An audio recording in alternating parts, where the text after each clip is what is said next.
اعوذ باللہ من الشیطان الرجیم بسم اللہ الرحمن الرحیم۔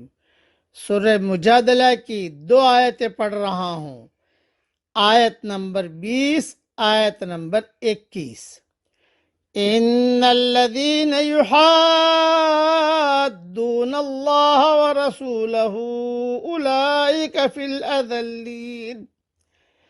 بے شک جو لوگ اللہ اور اس کے رسول کی مخالفت کرتے ہیں وہی ذلیل لوگوں میں ہیں۔ کتب اللہ لاغلبن انا ورسولی، اللہ نے لکھ دیا ہے کہ میں اور میرے رسول ہی غالب رہیں گے۔ ان اللہ قوی عزیز، بے شک اللہ قوت والا ہے، زبردست ہے۔ مختصر تشریح ان دونوں آیتوں کی سن لیجیے۔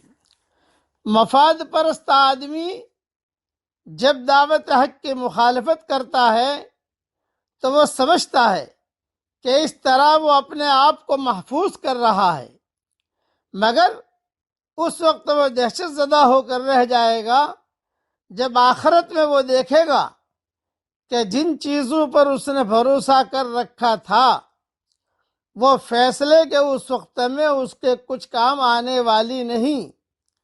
منافق آدمی اپنے موقف کو صحیح ثابت کرنے کے لیے بڑھ بڑھ کر باتیں کرتا ہے، حتیٰ کہ وہ قسمیں کھا کر اپنے اخلاص کا یقین دلاتا ہے۔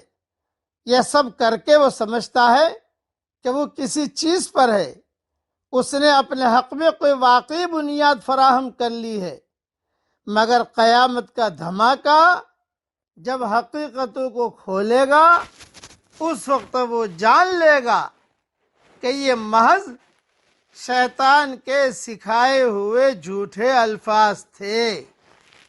پھر سے جملہ پڑھ لیتا ہوں کہ قیامت کا دھماکہ جب حقیقتوں کو کھولے گا اس وقت وہ جان لے گا کہ یہ محض شیطان کے سکھائے ہوئے جھوٹے الفاظ تھے جن کو وہ اپنے بے قصور ہونے کا یقینی ثبوت سمجھتا رہا۔ پوری ساری دنیا کے لیے یہ اعلان ہے کہ اللہ تعالیٰ ہی غالب رہے گا، اس کا رسول ہی غالب رہے گا۔ واللہ غالب علی امرہ ولیکن اکثر الناس لا يعلمون۔ اللہ تعالیٰ اپنے معاملے پر غالب ہے لیکن عام طور سے لوگ اسے سمجھتے نہیں ہیں۔ اس لیے ہمیں تو اللہ کی بڑائی کو بولتے رہنا ہے، اللہ کی بڑائی کو سنتے رہنا ہے اور اللہ کی بڑائی کے مذاکرے کرتے رہنا ہے۔ کرنے والا اللہ ہے۔ اب پڑھ لیجئے میرے ساتھ جو پڑھا رہا ہوں۔ اللہم انی اسألک رزقا طیبا وعلما نافعا وعملا متقبلا۔ یہ مختصر دعا ہے لیکن بہت جامع ہے، ترجمہ بھی پڑھ لیجئے۔ اے میرے پیارے اللہ، میں تجھ سے پاکیزہ رزق طلب کرتا ہوں